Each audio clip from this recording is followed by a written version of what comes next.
Decorate your castle. Now personal loan interest rates that 5.99%. So if you're Well, it's natural for people to think their own civilization and their own nation is better than everybody else. But everybody can't be better than everybody else.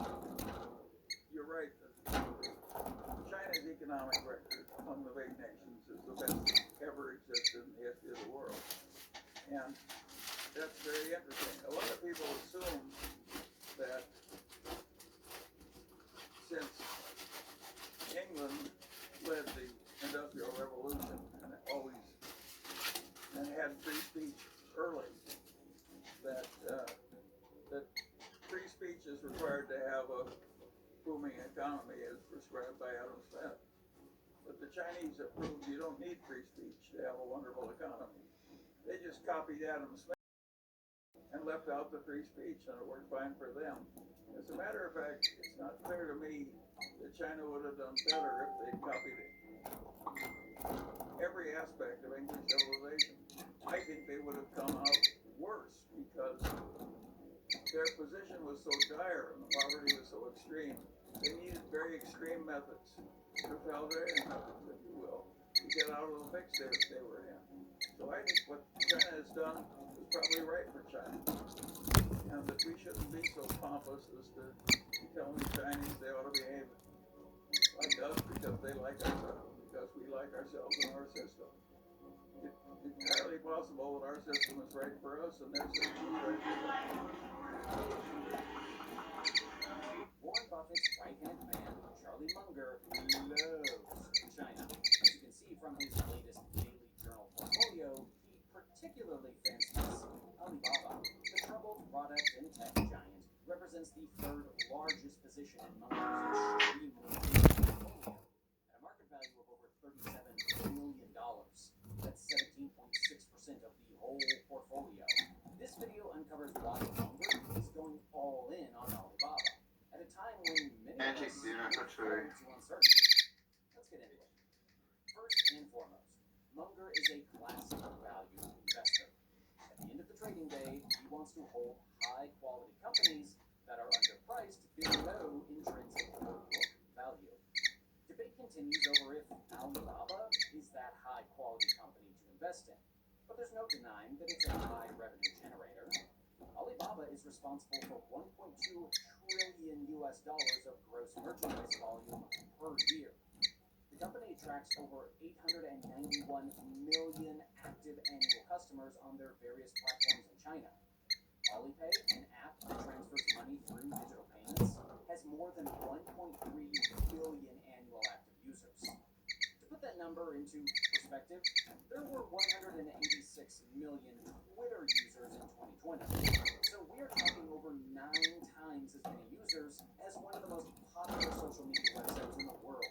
Has more than 80 million merchants and 2,000 partner financial institutions. Particularly in the case of Alibaba, they still pay, $4.5 billion of tax per year. And on top of that, every transaction made on their e-commerce outlets carries a tax in and of itself. In other words, Alibaba is a huge moneymaker for China right now. Not only does this obvious fact hold true for the present, but the future looks extremely bright as well.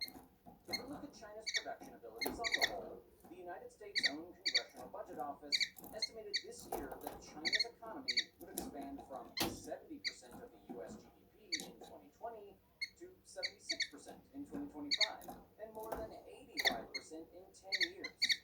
NASDAQ's website goes one giant step further, predicting that China will become the largest economy by 2028, and its per capita income should rise by 50% from 2020 to 2025. CNBC reports that China's middle class is expected to expand to 55 million people in the near future. In other words, if China's future middle class was its own country, it'd be the third largest by over 150 million people. Why is that important? There are going to be an insane amount of working-class citizens who are exposed to and directly impacted by Alibaba services every day. Many people, through either necessity or having expendable income, will use the products Alibaba offers at a rate that's hard to imagine. Consider not not just the aspect of selling products, but Alibaba's impressive cloud potential. It has about 40% market share in the Chinese cloud infrastructure services as of Q1 2020. I think that's crucial to Alibaba's potential, because even when the global workforce returns to some level of normalcy, I think global eyes have been permanent the efficiency of cloud technologies, which are exploding in scale and demand, and I think will continue to do so in an increasingly digitized world. These factors spur tons of intrinsic value for Alibaba when viewed through bullish eyes. Intrinsic value, oftentimes referred to by economists as true value, is an objective valuation of an asset that derives from measurables that encapsulate economic entirety. Profitability, relevant economic conditions on a macro level and within the specific assets sector, and performance trends. Speaking of the stock being undervalued, let's talk about some of those numbers, which I'm sure attract Munger as an old school value investor. Of course, now Alibaba, over the past 10 years, has grown its revenue at a compound annual growth rate of 60%, and free cash flow is 57%. Free cash flow is how much money is available at the end of the business cycle from period to period. A lot of times, these focus on annual cash flows and overall performance of projects. Alibaba's cash flows tells us that it has the full ability to pay its expenses, foreseeable future, and profitability. The stock currently trades around the mid $100 price per share, although it's been decreasing with fresh years of Chinese restrictions. I've talked about this in other videos and will briefly touch upon it again. However, CNN's 50 stock analysts estimate a median price target 1 year from now over $260 per share, which is up over 70% from the making of this video. Munger certainly isn't the only super investor banking on that prediction coming true. According to Dataroma, which tracks 72 of the world's biggest super investors, Alibaba was the biggest buy from Q2, with 17 super investors buying the stock. It now ranks up in the top 10 most held stocks in the smart money portfolio. For instance, here's what millionaire value investor Manish Papadai thinks about Alibaba. It's an incredible business.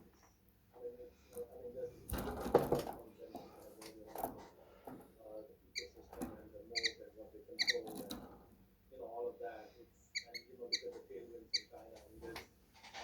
There's a lot to me to like, even more than the last year. Just because I think the tailwinds are so much stronger, and there's some serious value to it. Obviously, high-level investors are going to do their own intense due diligence and fulfill their own needs. But at that level, we know many of these investors are closely connected with each other and investing experts. So when someone like Charlie Munger, who's been Warren Buffett's right-hand man forever, makes such a strong declaration for a company, you can bet the house he is not doing so blindly or on wild principles nobody else follows.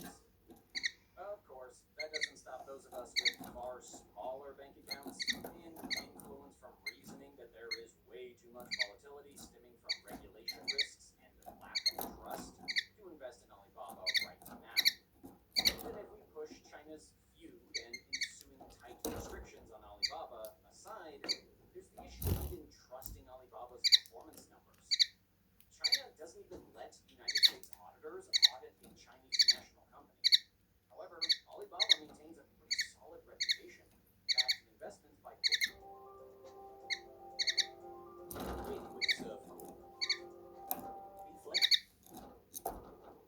Goldman Sachs, SoftBank being owned by Yahoo in the mid-2000s. Alibaba files with the SEC and has since 2014. Alibaba's numbers seem very trustworthy, but the people who are in charge of the government? Maybe not so much. There's no doubt that one of the biggest risks in entrusting Alibaba in anyone's portfolio right now is China's ongoing love-hate relationship with the company and tight restrictions on the Chinese tech sector that Alibaba looks to dominate. The market hates uncertainty, and this foggy forecast created a bad storm for the stock to weather in the present. It's down almost 35% year to date.